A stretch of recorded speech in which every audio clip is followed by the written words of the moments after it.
Bonjour à vous et bienvenue dans cette nouvelle vidéo. On a déjà parlé des différents types de menuiserie, des protections solaires. Dans cette vidéo et celle de la semaine prochaine, on va aborder la question des types de vitrage, simple, double ou triple vitrage. Et on commence aujourd'hui à travers l'exemple du simple vitrage pour vous donner quelques points de repère généraux qui vont vous montrer tout l'intérêt de passer au moins en double vitrage.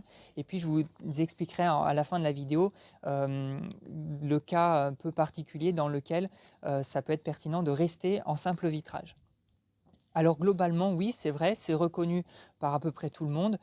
Le simple vitrage n'est pas du tout bon pour la facture de chauffage et effectivement, il a une très mauvaise performance thermique. Donc si je vous donne quelques chiffres, le lambda du verre, donc le lambda c'est sa capacité à conduire les calories, il est de 1 watt par mètre Kelvin. Donc c'est énorme, hein. Pour vous donner une comparaison, le lambda des isolants, il est plutôt de l'ordre de 0,04 et là on est à 1. Donc ça veut dire que le verre c'est un matériau qui conduit très bien les calories, un peu comme le béton et la pierre, et c'est justement ça qu'on veut éviter. Alors non seulement il conduit très bien les calories, il a un lambda élevé, mais en plus on va le mettre en œuvre avec une très faible épaisseur, parce que le verre, voilà, on va être plutôt sur des épaisseurs de l'ordre de 5 mm. Donc l'un dans l'autre, ça fait qu'on va avoir un très mauvais résultat en performance thermique. Donc c'est là où on peut regarder la valeur U, c'est sa conductivité thermique. Le U, plus il est faible, mieux la paroi isole. Donc là, avec 5 mm d'épaisseur et le lambda de 1, ça nous donne une valeur U de l'ordre de 200 watts par mètre carré Kelvin, ce qui est énorme. Pour vous donner aussi une comparaison, dans une maison passive, on cherche au niveau du vitrage à être en dessous de 1 au niveau de la valeur U, et là on est à 200. Donc pour améliorer cette mauvaise performance thermique du simple vitrage, on a inventé le double vitrage. Et on s'est basé sur le même principe qu'un isolant. En fait, un isolant, ce qui isole, c'est l'air qu'il contient en fait. Donc c'est pour ça que les laines marchent très bien. C'est comme un pull, en fait, ça renferme des petites alvéoles d'air et c'est ça qui isole. Donc ce principe appliqué au vitrage, en fait, ce qu'on a fait, c'est qu'on a mis une deuxième vitre, ce qui fait qu'entre les deux verres, on a une lame d'air et on va chercher à ce que cette lame d'air soit pas trop épaisse, de manière à éviter les mouvements de convection, c'est-à-dire des flux de chaleur qui faciliteraient le transport des calories. Donc en faisant ça, on a obtenu des valeurs U de l'ordre de 3 à 4 watts par mètre carré Kelvin, là où on était à 200. Donc on a divisé à peu près par 50 les pertes d'énergie. Donc voilà, grand progrès. Alors maintenant, dans quel cas particulier on pourrait éventuellement garder le simple vitrage?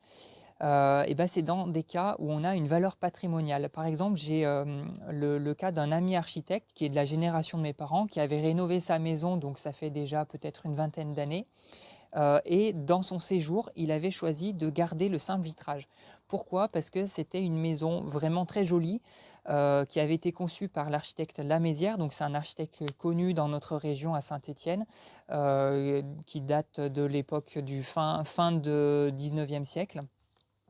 Et donc on avait des grandes baies vitrées avec des petits carreaux. Et ces petits carreaux étaient faits en verre soufflé, c'est-à-dire que c'était fait de manière artisanale. Et puis on voyait même un peu les irrégularités du verre. Donc ça participait à tout le charme de la pièce. Et cet ami archi avait choisi de garder ces vitrages. Et je crois qu'il a eu raison.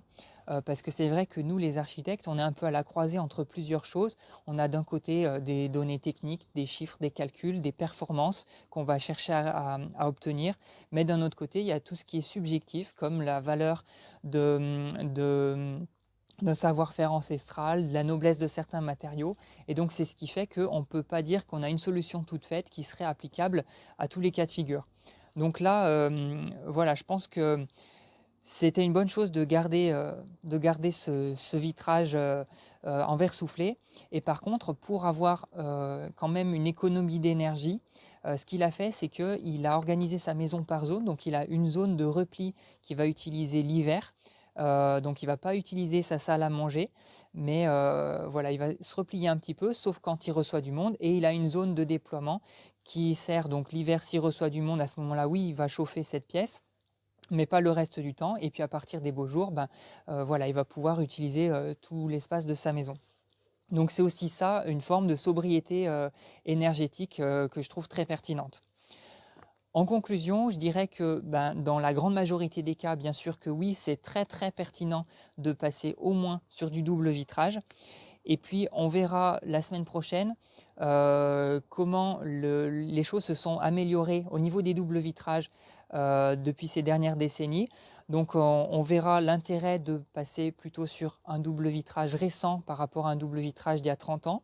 Et puis on verra aussi quel est l'intérêt de basculer carrément sur du triple vitrage. Voilà pour aujourd'hui, je vous souhaite une excellente journée, à bientôt, ciao!